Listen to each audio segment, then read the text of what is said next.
Bonjour à tous et bienvenue sur ma chaîne Mon Budget Coloré. J'espère que vous allez bien. On a dépassé les 100 abonnés. Donc déjà, je voulais vous remercier infiniment. C'est génial de voir cette chaîne progresser petit à petit. C'est trop cool. Merci pour tous vos messages. Enfin, franchement, c'est pareil. Ça fait un bien fou de se sentir soutenu et de savoir qu'on n'est pas la seule dans cette galère. Donc, dans la gestion de nos finances, de petits budgets, de maman ou papa solo, de familles recomposées, de familles tout court. Enfin, je trouve ça juste génial. Après, c'est un peu moins cool de voir qu'on est aussi nombreux un petit peu à galérer. Donc, ça serait bien que les choses soient un tout petit peu plus faciles quand même. Mais bon, on fait comme on peut avec ce qu'on a. En discutant avec vous, je me suis rendu compte que beaucoup d'entre vous n'avaient pas les bases des enveloppes budgétaires, c'est-à-dire le lexique, tout bêtement.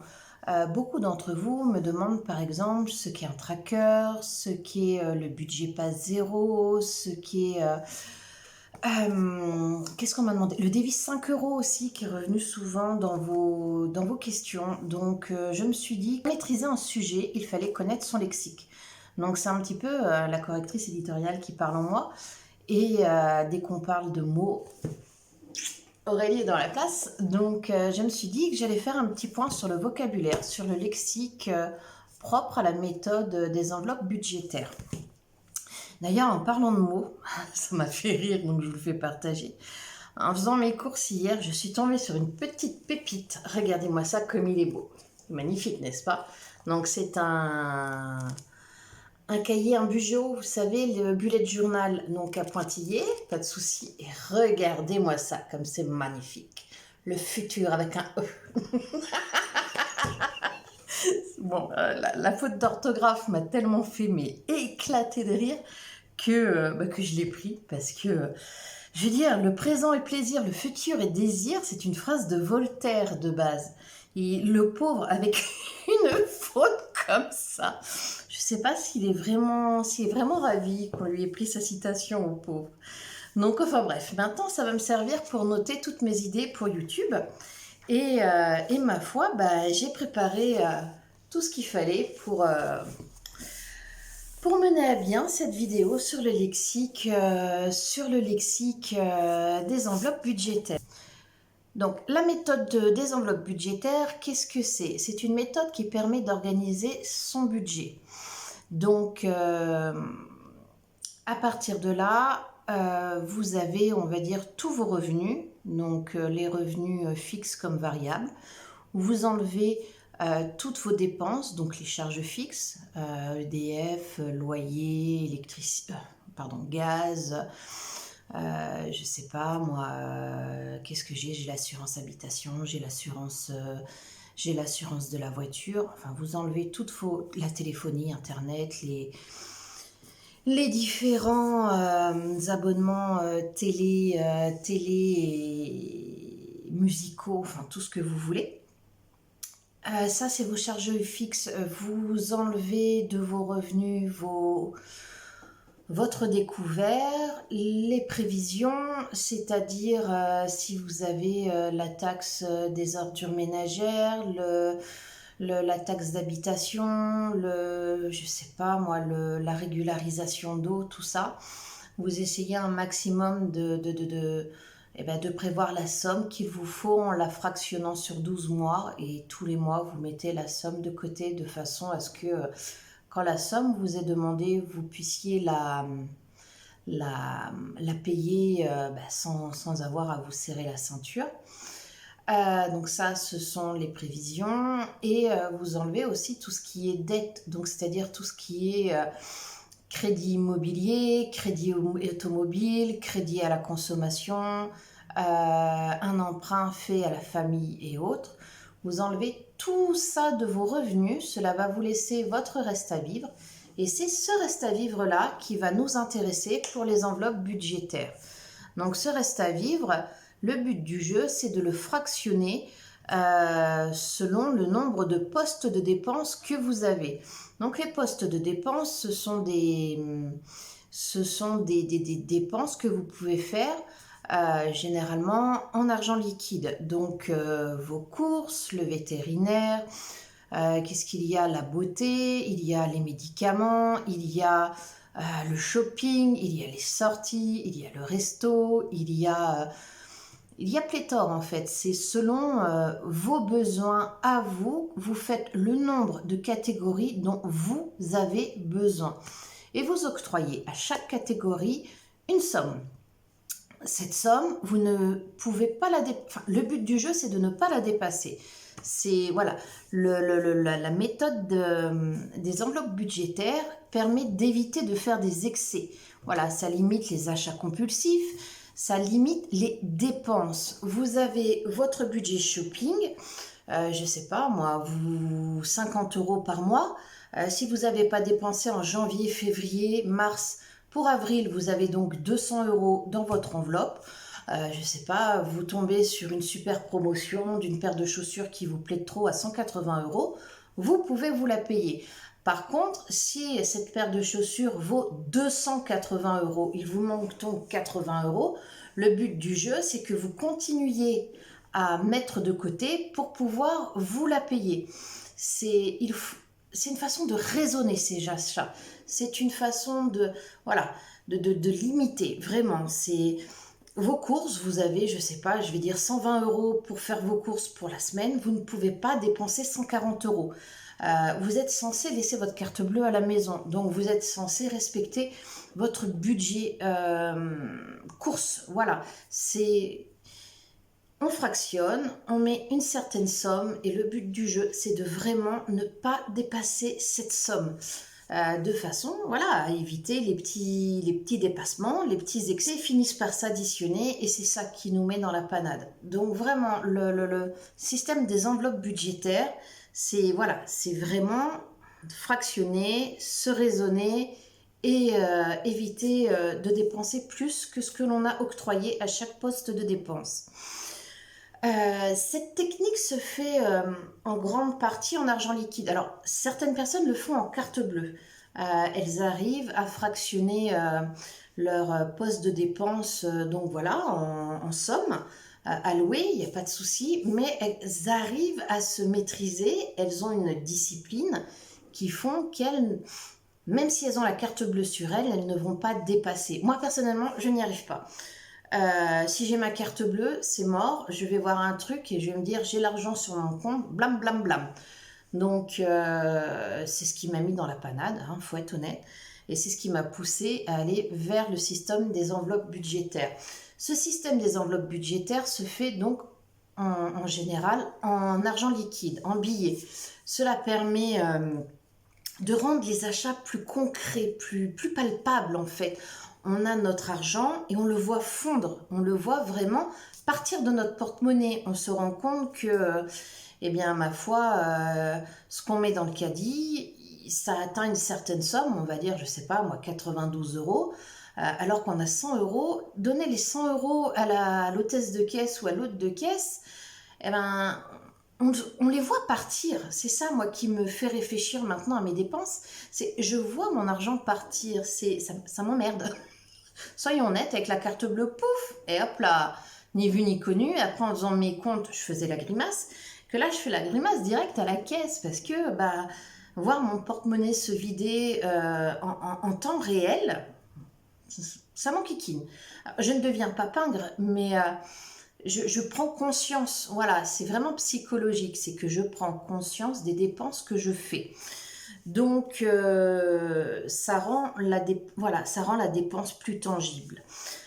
Et surtout, ça évite, comme je vous le disais, le piège de la carte bleue où on a tendance à la dégainer et puis à vouloir oh, 20 €, c'est pas bien grave, je les ai sur mon compte.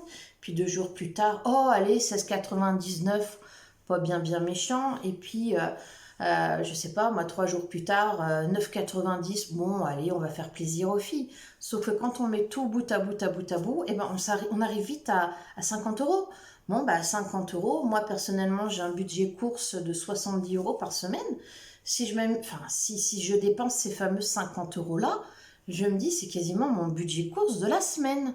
Et Bon, bah, ça va faire 50 € de découvert. C'est ton kikinant. Donc voilà, vraiment le but du jeu des enveloppes budgétaires, c'est une fois qu'on a dépensé la somme allouée au poste de dépense, on arrête de dépenser. Voilà.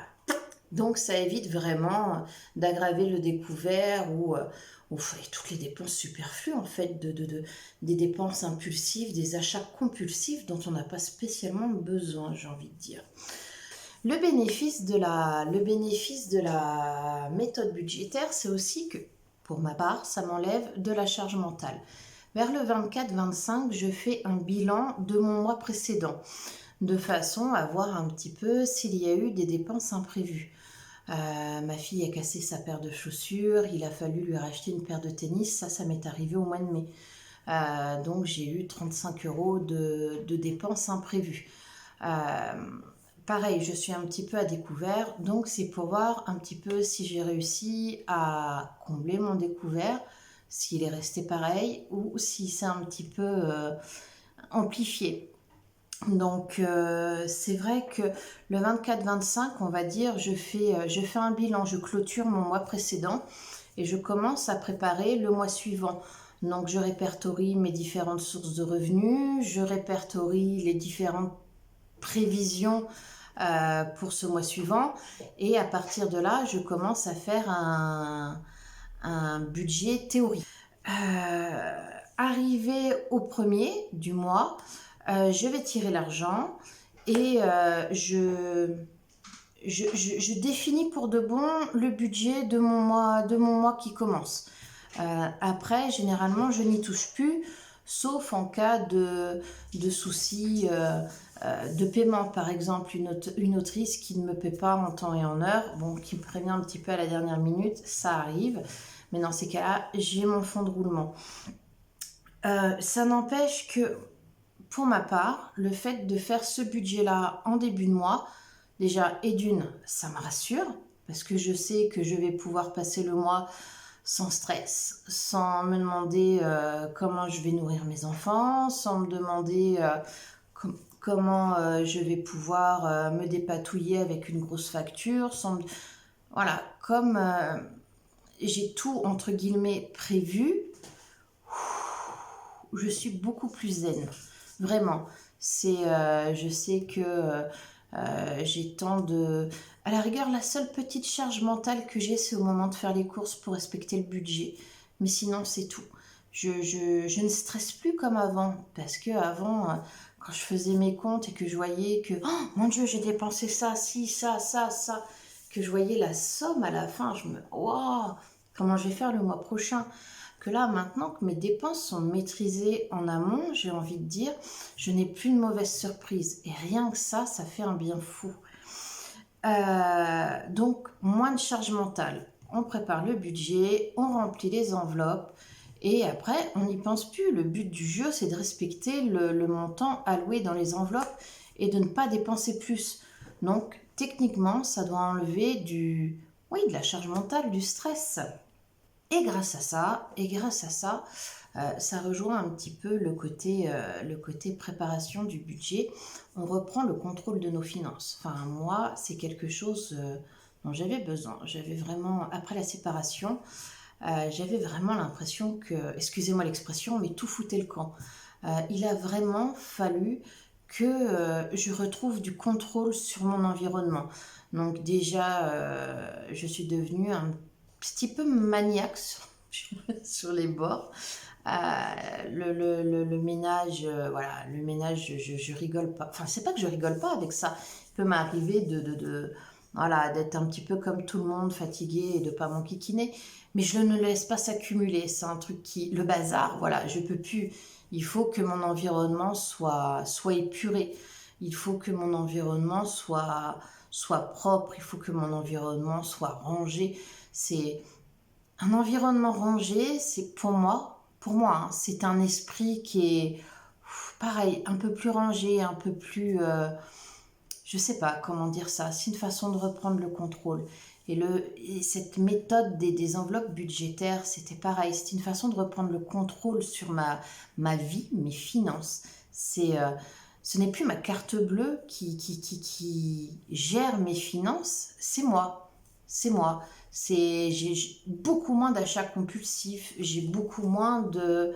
Non, maintenant, j'ai une certaine discipline, j'ai envie de dire. Alors bien sûr, j'ai encore des petits achats compulsifs comme le cahier, mais le cahier, c'était 1,50 €. Mais l'année dernière, c'est les soldes, j'ai vu 2 paires de tennis, 70 € la paire, j'ai claqué 140 € comme ça. Cette année, je ne l'ai pas fait. Cette année, je ne l'ai pas fait parce que j'ai beaucoup plus conscience de mon budget. Et ça m'évite d'avoir cette angoisse de la fin du mois. Je reprends un certain contrôle. Et bon Dieu, ça fait du bien. Enfin, dans mon cas, vraiment dans mon cas. Voilà, donc on en revient à ça. Moins de charge mentale, on reprend le contrôle des finances, on a moins d'achats compulsifs. Et voilà, il y a vraiment une certaine zénitude qui se met en place. Alors, ça ne change pas le fait que mes budgets, mes revenus n'ont pas augmenté, hein. C'est simplement que je suis plus zen par rapport à mes dépenses. Je suis plus sereine, vraiment. Donc voilà, ça c'est les enveloppes budgétaires. Maintenant, pour le lexique à proprement parler. Le lexique de base du budget. Nous avons les revenus, qu'ils soient fixes ou variables. Donc les revenus fixes, c'est tout ce qui est, comment ça s'appelle, le salaire, les retraites, les pensions. Voilà, c'est tout ce qui est régulier chaque mois. Par exemple, la CAF, c'est pareil, c'est régulier, c'est tous les mois. Vous avez vos revenus variables. Les revenus variables, c'est ce qui est, on va dire, entre guillemets, en plus chaque mois. Donc, si vous vantez sur Vinted, si vous faites une foire à tout, si vous avez des remboursements CPAM ou de votre mutuelle, si vous avez, je sais pas moi, une location l'été d'un appartement, d'un Airbnb ou autre, ça tombe dans les dépenses, dans les revenus variables. Donc voilà, revenus fixes, revenus variables. Nous avons après les dépenses fixes, donc je ne vais pas revenir dessus, c'est vos dépenses qui sont généralement prélevées tous les mois, votre loyer, votre EDF, votre téléphonie, votre internet, la cantine de l'enfant et ainsi de suite. On ne va pas revenir là-dessus, les assurances et compagnie. Vous avez après les prévisions. Alors les prévisions, c'est tout ce que vous devez prévoir pour le mois suivant ou les mois suivants.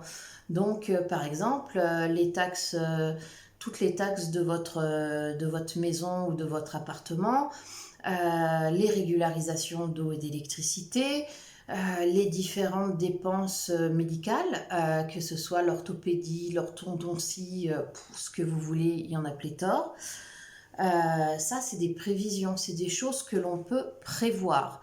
Donc, vous fractionnez un maximum et vous essayez de mettre de côté tous les mois ou un petit peu comme moi j'ai fait pour les semelles orthopédiques de ma fille. Je savais que j'en avais pour 150 €. J'ai mis 50 € de côté les 3 mois précédant le rendez-vous. Comme ça, le mois du rendez-vous, j'avais mes 150 €. Voilà, c'est ça, c'est prévoir un maximum son budget. Donc les prévisions, il faut compter votre découvert et il faut compter vos dettes. Vos dettes, ce sont tous les crédits. Un emprunt à un proche. Donc tout cela, les dépenses fixes, les prévisions, le découvert, les dettes, vous les enlevez de votre revenu, qu'il soit fixe ou variable. Voilà, de vos revenus. Cela vous donne votre reste à vivre. Votre reste à vivre, vous pouvez directement enlever votre épargne. Si vous voulez, je ne sais pas moi, mettre 50 € de côté pour les vacances et 50 € de côté pour les études des enfants, c'est maintenant qu'il faut les enlever. Boum. Et avec la dernière somme qui vous reste à vivre moins l'épargne, vous faites vos dépenses variables, c'est-à-dire vos enveloppes. Voilà. Donc vous avez le lexique propre au budget. Maintenant, le lexique du matériel pour les enveloppes budgétaires. Donc, alors vous pouvez commencer tout bêtement par une enveloppe toute simple. Moi, c'est avec ça que j'ai commencé au tout début pour savoir si la méthode des enveloppes budgétaires allait me convenir. J'en avais plusieurs.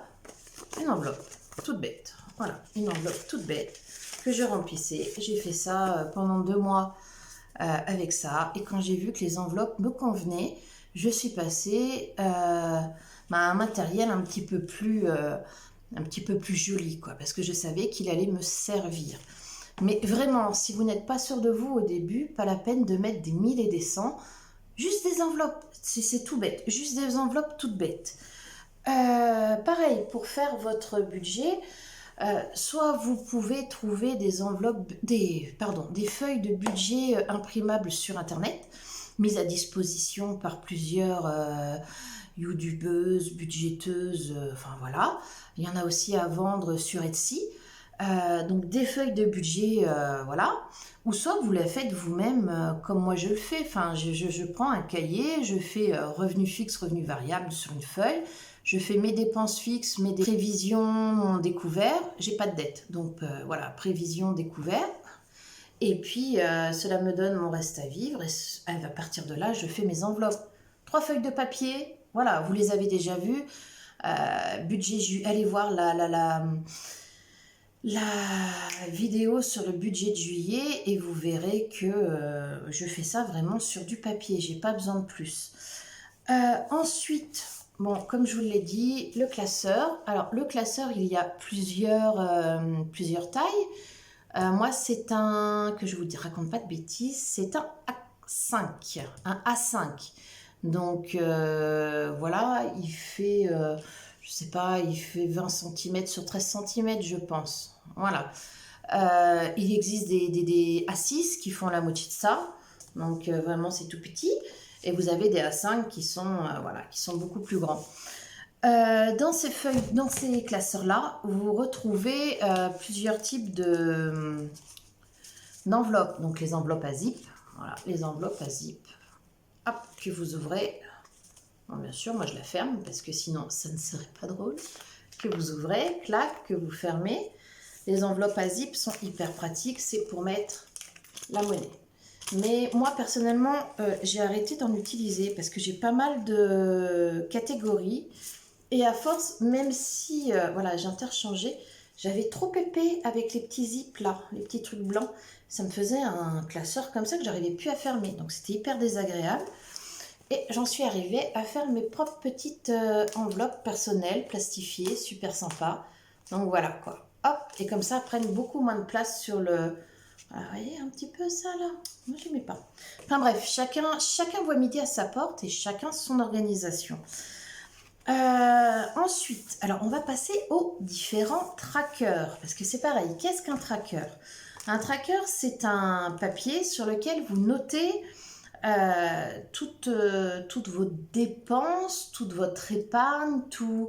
Je vais vous montrer. Par exemple, le tracker de dépenses. Celui-là.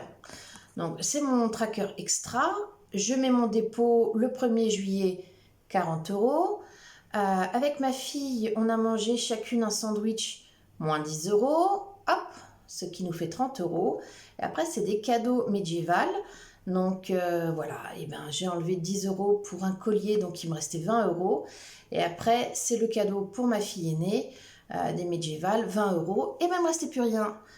Je sais exactement où a été tout l'argent de mes extras. Tracker de dépenses. Nous avons à côté de ça un tracker suivi de carte. Alors, je sais plus, la petite budgéteuse. Voilà. Suivi de carte bleue. Donc, c'est pour les personnes qui font des enveloppes virtuelles, qui arrivent à s'en sortir avec, des enveloppes virtuelles avec leur carte bleue. Il y a ce type de tracker-là. Donc, la catégorie, la somme allouée et toutes les dépenses au fur et à mesure, de façon à savoir où elles en sont. Nous avons le tracker épargne. Je ne sais plus c'est qui ça. Ah, ça doit être Crise Budget. Le tracker d'épargne de Crise Budget. Donc voilà, moi c'est mon tracker des 10 €. Donc dès que je mets 10 € dans mon enveloppe, je le note et je sais exactement où j'en suis. Voilà. le tracker des courses à points. Le voilà. Donc, c'est facile. À chaque fois que vous allez en course, moi j'avais prévu ça, je fais comme ça. J'ai mon enveloppe zippée, mon tracker à points, un feu de Velleda pour rayer les points et ma liste de courses. Le principe, c'est que à chaque article que vous prenez, vous augmentez à l'euro supérieur. Par exemple, je sais pas moi, une boîte de conserve qui va coûter 1,09 €, et ben vous le mettez à l'euro supérieur. 2 euros. Une baguette et vous rayez 2 euros. Boum. Une baguette de pain, 90 centimes, hop, 1 euro en plus, ça fait 3 euros d'achat, et ainsi de suite. Comme ça, arrivez, vous savez, voilà, si vous avez 70 euros, arrivez à 70, vous arrêtez vos achats. Et comme ça, quand vous passez en caisse, vous êtes sûr de ne pas dépasser vos 70 euros et même de faire des économies. C'est pas moi, peut-être 5, 6, 7 euros. Et tout ça, ça vous donne de la monnaie que vous pouvez utiliser pour vos défis. Moi, personnellement, arrondir à l'euro supérieur, ça me bloquait trop dans mes courses. Voilà, je n'y arrivais pas. Donc, je faisais aux 50 centimes supérieurs. Donc, par exemple, on va reprendre l'exemple de la boîte de conserve, 1,09 €. Donc, 50 centimes, 1,09 €. Ça me fait 3 points. Voilà. Donc, au lieu de mettre 91 centimes de côté, j'en ai mis que 41. Alors, 7, 50 centimes qui restent, que je ne vais pas mettre de côté, mais qui restent quand même dans mon budget course. J'ai déjà pas un gros budget course. Alors, si je m'amuse à enlever des sous en veux-tu, en voilà, je ne vais pas m'en sortir. Vous prenez le gruyère, par exemple, en ce moment, il est à 3,41 €. Au lieu de l'arrondir à 4 euros, moi, je l'arrondis à 3,50 €. Donc, 1, 2, 3, 4, 5, 6, voilà, pour 3 euros, et 7 pour les 50 centimes. Et ainsi de suite. Et donc, j'ai recto verso de mon tracker à points qui va jusqu'à 140 vu que j'ai un budget de 70 euros. Chacun sa façon de s'organiser. Moi, je mets peut-être un petit peu moins d'argent de côté, mais au moins, je maximise au maximum mes courses, quoi. Avec l'argent, avec l'argent que vous rend l'hôte ou l'hôtesse de caisse, ma foi, c'est idéal pour vos défis. Et donc, vos défis, on arrive aux défis 1 et 2 euros. Alors, comme on finit les trackers, mais ça se rejoint. Voilà, le défi 1 ou 2 euros, et sur Pinterest, sur Internet, sur Etsy, vous trouvez tout ce dont vous avez besoin. Les trackers, voilà, pour vos différents défis. Le tracker des 1 euro, là, mais hop, moi j'ai trouvé celui-là aussi qui finira en 1 euro, des 2 euros, des 5 euros. J'ai un tracker 10 euros derrière. Voilà, le tracker des 10 euros ici. Voilà, il date de 2021. Moi, je l'utilise pour 2022. Voilà, vous trouvez votre bonheur sur Internet. Il n'y a pas de souci là-dessus. Vous pouvez même le faire vous-même. Voilà, vous faites des petites étoiles et puis vous coloriez vos petites étoiles au fur et à mesure. Il n'y a pas de souci. Tout peut être fait à la main en fait. C'est pas une méthode qui coûte cher de base. C'est un cahier, 2 crayons de couleur, 3 enveloppes et puis roule ma poule. Vraiment, vous n'êtes pas obligé de dépenser des 1000 et des 100 au tout début. Voilà. Donc tracker, on a le tracker de dépenses, le tracker de carte bleue, le tracker d'épargne, le tracker de course à points et le tracker pour les différents défis. Ensuite, les défis. Donc vous avez le défi 1 euro, 2 euros et 5 euros. Le défi 1 et 2 euros, vous gardez vos pièces, vous les mettez dans un petit bol, vous les comptabilisez, ça vous fait impôt à économie. Le défi des 5 euros, c'est à chaque fois que l'on vous rend un billet de 5 pendant vos courses ou n'importe shopping ou autre, vous gardez ce billet de 5, vous l'enlevez de votre budget et vous le mettez de côté. Ça vous permet, pareil, de faire des économies assez rapidement parce que 5 euros, voilà, 5, 10, 15, 20, 25, ça va vite. J'ai vu une dame, moi, qui avait une pile, vraiment une petite pile de billets de 5, 80 billets de 5. Bon, en un an. Donc c'est un défi qui est relativement facile et qui vous permet de faire des économies assez conséquentes en un an. Voilà. Après, vous avez, je sais pas moi, le défi des 52 semaines. Alors, le défi des 52 semaines, c'est vous prenez le numéro de la semaine et vous êtes censé mettre la somme de côté, du style semaine numéro 14, vous mettez 14 € de côté. Dernière semaine de l'année, c'est voilà, celle du 31 décembre, vous mettez 52 € de côté. Première semaine de l'année, du 1er janvier, vous mettez 1 € de côté et ainsi de suite. Alors moi, le défi des 52 semaines me pose problème dans le sens où là où les sommes sont les plus élevées, c'est au moment de décembre, là où mon budget est déjà vachement impacté. Donc après, j'ai vu quelqu'un qui le faisait à l'envers, 52 € la première semaine, 51 € la deuxième semaine, 50 € troisième semaine de janvier et ainsi de suite. Elle le faisait à l'envers. Comme ça, elle mettait de côté 4, 3, 2 et 1 € au mois de décembre. Ce qui est vachement intelligent. Enfin, voilà, pour le coup, c'est carrément... ça me conviendrait carrément plus. Et j'ai vu quelqu'un qui faisait encore différemment, qui pointait son crayon. Alors, elle avait 52 cases, comme ça, 1, 2, 3, 4, 5, 6, 7, 52. Et hop, son crayon, elle regardait, et là où son crayon s'était arrêté, elle mettait la somme de côté. Donc, si son crayon était tombé sur 32, elle devait se débrouiller pour mettre 32 € de côté dans la semaine. Moi, personnellement, c'est des sommes qui sont trop importantes pour mon budget. Mettre 32 € de côté une semaine, mais enfin voilà, c'est la moitié de mon budget course. Je sais pas, c'est quasiment le budget de Sabah. Enfin, Sabah, c'est 30 €, hein, donc pou pou pou. Je sais pas comment j'arriverai. J'ai pas des revenus assez importants. Après, vous avez voilà, le défi des 100 enveloppes. Vous avez 100 enveloppes avec dans chaque enveloppe une somme allant de 1 à 100 €. Vous tirez une enveloppe, alors c'est sur l'année, hein. Vous direz deux enveloppes, généralement c'est dans la semaine, et vous êtes censé mettre la somme de côté pareil. Si vous tombez sur les 100 €, ça pique.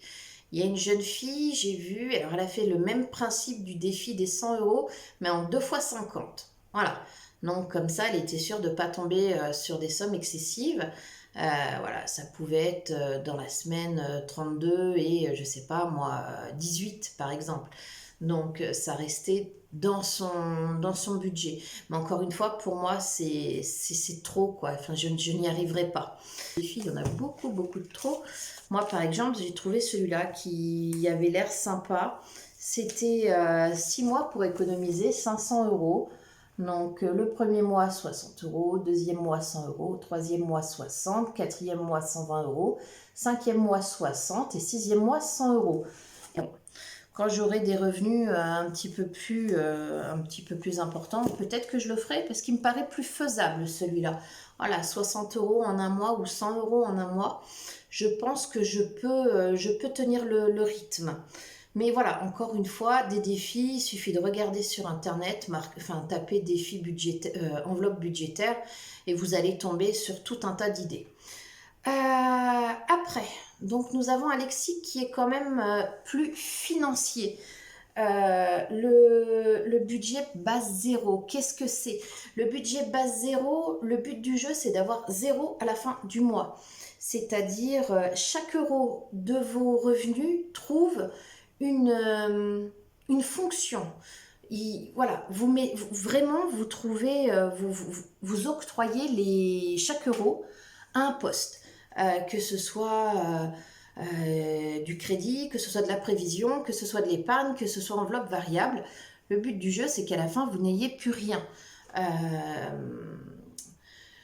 Le budget base 0, le but du jeu, voilà, donc c'est d'avoir 0 à la fin du mois. C'est vraiment le goal recherché de façon à ce que vous n'ayez pas de somme qui traîne sur votre compte en banque. Par exemple, vous gagnez 1800 € ce mois-ci. Donc, je ne sais pas, moi, il y a 900 € de charge fixe. Vous mettez 100 € pour les études des enfants. Donc voilà, il vous reste 800 euros. 800 euros, vous les octroyez dans vos différents postes de dépenses et il vous reste 0. Si jamais il vous restait 200 euros, le mois suivant, vous auriez l'impression d'avoir 2000 euros sur votre compte. Et vous auriez cette impression psychologique de pouvoir plus dépenser. Alors que ce n'est pas le but. Le budget base 0, c'est de vous pousser, quelque part, à épargner, à rembourser votre découvert, à arriver à 0. C'est aussi simple que ça. Il n'y a pas de petites sommes qui traînent sur votre compte en banque, parce que les petites sommes font des grosses sommes au final, et c'est pas le but du... Enfin voilà, le but du jeu, c'est vraiment d'épargner, c'est vraiment de rembourser ses crédits. Donc le budget base 0 porte son nom. Moi, c'est le budget que j'essaye d'atteindre en remboursant mon découvert, c'est atteindre le 0. Et une fois que j'aurai ce 0-là, eh ben, la somme que je mettais chaque mois pour rembourser mon découvert, je pourrais la mettre en épargne. Et toujours rester à ce petit 0 magique, on va dire, magique. Le fonds de secours, qu'est-ce qu'un fonds de secours? Le fonds de secours, idéalement, c'est un fonds qui vous permettrait d'avoir le temps de vous retourner si jamais vous tombez au chômage. Idéalement, c'est entre 5 et 6 mois de dépenses. Alors, ça s'est constitué sur plusieurs années, hein, fatalement. Et voilà, ça vous permet d'avoir un matelas sur lequel tomber si jamais vous êtes licencié, si jamais il vous arrive un vrai problème de santé et que vos revenus chutent de façon drastique. Le fonds de secours, vous n'êtes pas censé y toucher de base. Voilà, c'est un fonds que vous mettez de côté vraiment en cas de crise, en cas de vraie diminution de revenus. Le fonds d'urgence, c'est une petite somme que vous allouez chaque mois dans ce fonds d'urgence-là en cas de pépin, en cas de votre machine tombe en panne, fonds d'urgence, vous pouvez la remplacer ou la faire réparer sans avoir à taper dans votre budget. C'est la voiture qui a un pépin, faut l'emmener chez le garagiste, vous pouvez la faire réparer grâce à ce fonds d'urgence-là. Voilà, moi, il y a le mois dernier, c'était mon ordinateur. Si j'avais eu un fonds d'urgence plus important, j'aurais tapé dans mon fonds d'urgence pour réparer mon ordinateur. Ça n'aurait pas impacté mon fonds de roulement et ça n'aurait pas impacté mon budget. Et donc, le fameux fonds de roulement qui est le dernier mot du lexique financier, le fonds de roulement, c'est un fonds pareil que vous mettez plusieurs années à constituer et dans lequel vous piochez de façon à, comment dire, à compléter vos revenus. Voilà, c'est pour les personnes qui n'ont pas des revenus fixes, le fonds de roulement, et c'est un fonds qui permet de rouler, qui permet de faire en sorte que les mois s'enchaînent sans qu'il y ait d'accro, on va dire. Donc, moi, par exemple, il me faut voilà, 1500, 1600 euros pour vivre. Si je gagne 1300 euros, je vais prendre 300 euros dans mon fonds de roulement pour atteindre ces 1600 euros pour vivre. Si je gagne 1900 euros, je vais remettre 300 euros dans mon fonds de roulement. Voilà. Le but du jeu, c'est que ce fonds de roulement-là soit toujours plus ou moins équilibré et le réalimenter régulièrement. Je pioche dedans, je le réalimente. Mais ça me permet d'être sereine, ça me permet d'avoir des mois qui sont équilibrés, on va dire. Donc voilà, je pense avoir fait le tour de tous les mots qui me venaient à l'esprit quand je parle de méthode des enveloppes budgétaires. Si jamais il y a un autre mot qui vous pose problème, si jamais vous vous posez des questions sur un terme, n'hésitez pas à me le dire dans les commentaires. Je vous répondrai sans souci. N'hésitez pas non plus à vous abonner. Hey, bienvenue chez moi. Et ben, je vous dis à bientôt. Et puis prenez soin de vous. Au revoir.